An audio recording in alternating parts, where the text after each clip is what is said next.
মাধ্যমে জনগণের এই বিশ্বাস এবং ভালোবাসার প্রতিদান দিতে আমাদেরকে ঐক্যবদ্ধভাবে কাজ করতে হবে।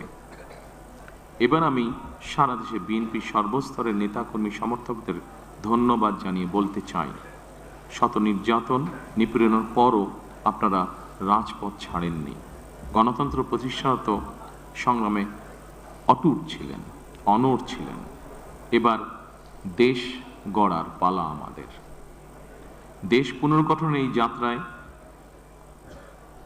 আপনি আমি আমাদের প্রত্যেককে দায়িত্বশীল ভূমিকা পালন করতে হবে অবশ্যই।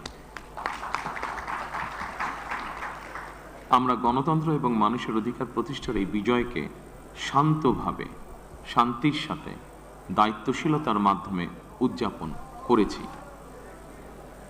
নির্বাচনোত্তর বাংলাদেশে যাতে কোথাও কোনো অপ্রীতিকর ঘটনা না ঘটে, এই জন্য শত উস্কানির মুখেও আমি সারা বাংলাদেশে বিএনপির সর্বস্তরের নেতাকর্মীদের শান্ত এবং সতর্ক থাকার আহ্বান জানাচ্ছি। কোনো অপশক্তি যাতে পরিস্থিতির সুযোগ নিয়ে কোনো অপ্রীতিকর ঘটনা ঘটানোর সুযোগ নিতে না পারে, এই জন্য নির্বাচনোত্তর নিরঙ্কুশ বিজয়ের অর্জনের পরও আমি সারা দেশে বিএনপি এবং জোটভুক্ত দলের সর্বস্তরের নেতাকর্মীদের বিজয় মিছিল বের করতে নিষেধ করেছিলাম। আমরা আল্লাহর দরবারে শুকরিয়া আদায়ের মাধ্যমে বিজয় উৎসব পালন করেছি। আমার বক্তব্য স্পষ্ট, যে কোনো মূল্যে অবশ্যই শান্তি এবং শৃঙ্খলা বজায় রাখতে হবে।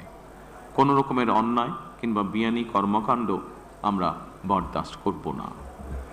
দলমত, ধর্ম, বর্ণ কিংবা ভিন্নমত যাই থাকুক, কোনো অজুহাতে অবশ্যই দুর্বলের উপরে সবলের আক্রমণ আমরা মেনে নেব না পারে। আইনের শাসন প্রতিষ্ঠায় সরকারি দল কিংবা বিরোধী দল, অন্য মত কিংবা ভিন্ন মত, প্রতিটি বাংলাদেশী নাগরিকের জন্যই আইন সমান। আইনের প্রয়োগ হবে বিধিবদ্ধ নিয়মে। নির্বাচনে একে অপরের বিরুদ্ধে কিংবা এক দল আরেক দলের বিরুদ্ধে প্রতিদ্বন্দ্বিতা করতে গিয়ে নির্বাচনের মাঠে হয়তো কোথাও কোথাও নিজেদের মধ্যে ভুল বোঝাবুঝির সৃষ্টি হয়ে থাকতে পারে। তবে এই ধরনের বিরোধ যেন প্রতিশোধ, প্রতিহিংসায় রূপ না নেয়, সে ব্যাপারে সবাইকে সতর্ক থাকার জন্য আমি আন্তরিকভাবে আহ্বান জানাচ্ছি।